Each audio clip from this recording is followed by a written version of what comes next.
Hi, my name is Pascal Doucet, VP of Sales at Doucet Machinery. Today we're going to show you the different type of clamps that you can buy on a clamp carrier from Doucet and a few options on those cases. Different parameters is because when you buy a clamp carrier, client often asks in the different type of clamps, which one should I pick? So that's kind of why we made that video. So different parameters when you buy your clamp. The first thing you're going to notify is you have to select is the height of the jaw. We have 2.5 jaws and 3.5 jaw. You pick the jaw in function of the thickness of the wood you're planning to glue. So if you're only like a edge gluing operation where your max gum is going to be like 8/4 thickness, you can go with a 2.5 jaw. If you plan to do like end rail, 3 to 4 inches, that kind of stuff, you better to go with a 3.5. Just don't take the 3.5 if you're planning just to do the edge gluing, because remember, the operator is going to have to lift the wood always higher to load it in. So I won't recommend it if you don't have it. And in the case you think that sometime you may be hitting like with thicker wood, you can buy those clamp extender that, let's say, you can slide in front. You put one on each jaws. And then, like for example, here my 2.5 is now like a 4 inches thick. And we have also 6 inches extender for the 3.5 if you need like big leg posts, that kind of stuff. So 6 inches is kind of the maximum thickness you can glue on a Doucet clamp carrier. The second parameter that you have to look for if it's a rapid change or the Acme screw. So the difference is based on the application. Here I'm showing a rapid change clamp. So you can see that track in the middle with different hole. And when I move my mobile jaw, it could move very quickly. So imagine I have like a 36 inches clamp. That jaw could be moved from like, let's say, 12 inches to 36 just by a matter of few seconds. Okay? And we have also, and so that would be for people doing like a lot of width change with the gluing panel in your production mode. And more with the hydraulic tightening tool kind of stuff. We have also the Acme screw one, where it's a long screw and then the jaw will move. But also, so if you have the RT100, for example, with a motorized feature in front, everything tied by itself, some people prefer the screw because we can also add intelligence to it. Okay, so one example will be like if I take that clamp here, you can see that one is going under on the bottom here. So if I take the option with what we call the Servo positioning clamp, so if I could enter my next panel size is 34 inches, that jaw will open to make sure you can load the 34 inches panel because it's reading the depth of the jaw versus the reference. So you can add some intelligence to it more. But also you can pre-program other features and stuff like that with the rowboat to tighten a specific sequence, and that's what it brings you up. The other parameters is the width of the jaw. So here we have what we call the N model, which is a 5 inches jaw front, or the wide model, which is a 8 inches wide jaw. Why you pick one or the other? So when you do, if you pick the N one, it's because you're going to have like less clamp per section. You still want the operator to move those clamps based on your panel length, and because so they're a bit lighter, and it could be either one of there, but it's what we call the N model. But in the recent year, we came out with a wide model, which is called the W. And when you buy the W model, it's because you're going to put more clamp per section, and they will be locked down in position, and you will never have to move clamp.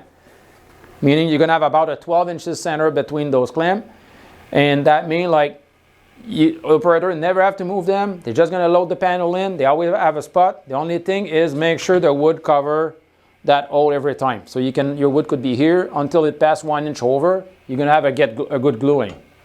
Reason for this, when we make sometimes studies, with the white clamp, we went to some operators, and the one with the equivalent of the N model where you can move the clamp, time study were showing between 15 to 20% where the operator was just moving clamps, and sometimes for no reason.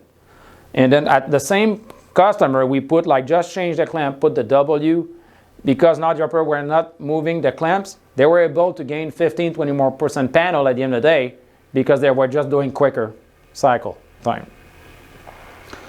Another parameter you can pick from those clamps too, I mean, it's the length, if the opening, the length, the depth of those clamps. When you pick your clamp, you have between 32 inch to 52 inch as an option. And again, it's depend on the, we have to look at either your wider panel you're gluing, or let's say if a big volume of your panels are 20 inch, maybe you better to go with a 40 inch because you can double up your production.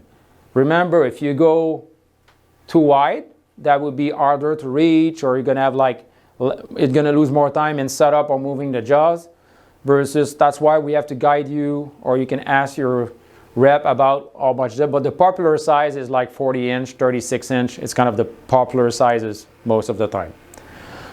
You can see in front here, there's a butterfly nut that we call, which is for the SRX with the tightening tool, or the RT100. You can also have on the NWR, which is our manual one, kind of that manual handling tightener instead of this.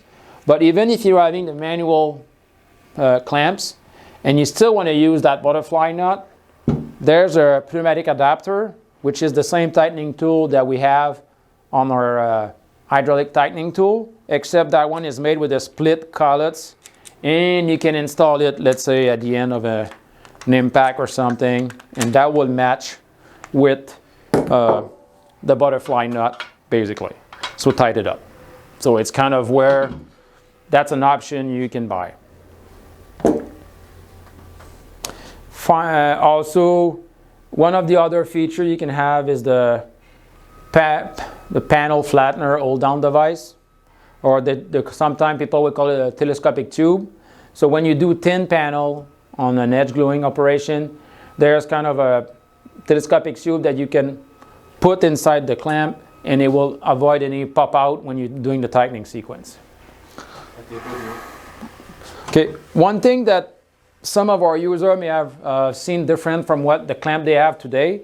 If you're having like an older clamp from Doucet, normally those back jaw, they were like flat. They were like more like a square thing. And the new clamps today, they have that shape in there. And the main reason for this is now this is where you can, your panel flattener lamella will go down to press your panel.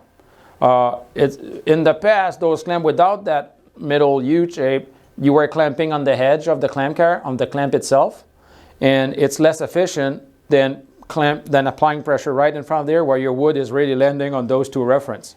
So that's why now we have that opening on the back, no matter if it's a W or a regular clamp, and it turned out that it gave you a much more efficient panel flattening with that options on. And that's about what I have to say today on clamp.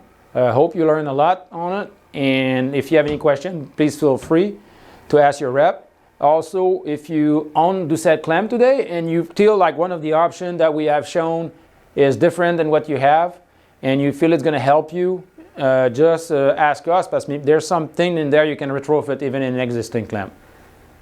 Yes,